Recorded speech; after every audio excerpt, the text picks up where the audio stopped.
In 1874, in Mississippi, John R. Lynch, this is what he said. He said, there was never a time when the Negro exercised more influence in public affairs than during the period of Reconstruction.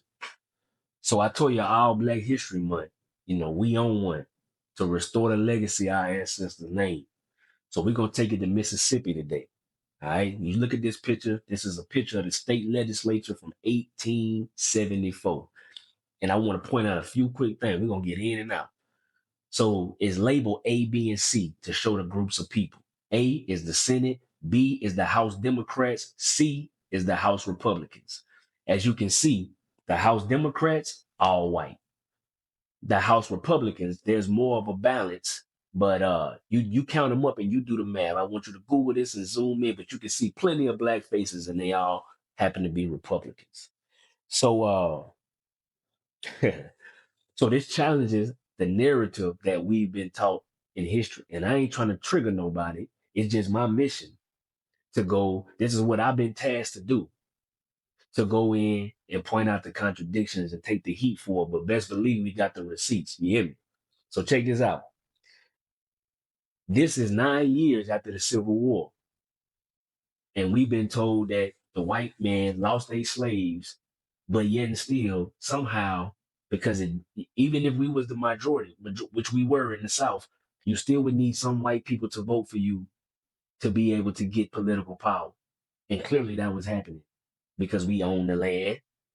We control the agriculture process. This is why people wanted to come down South. Just like John Lynch, who was the Speaker of the House, he was so-called formerly enslaved.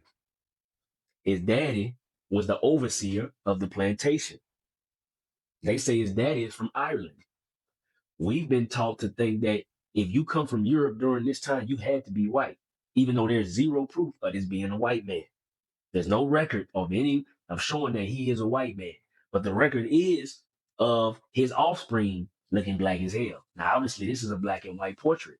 We can't tell how dark his skin was, but we know amongst Black people that don't determine your lineage. We come in all shades. You can have 2 Black parents and be light as hell. This is how this works sometimes, right? Whole time, though, what's actually important here is the fact that these Black men was running shit. And then immediately after this year, they disappeared during the end of Reconstruction. So we haven't been viewing American history properly. And it's not our fault we was taught this version on purpose. My whole goal is to encourage y'all to do your genealogy. Go do the work to trace your people and see where they was at during this time frame. And you'll be surprised at what you find.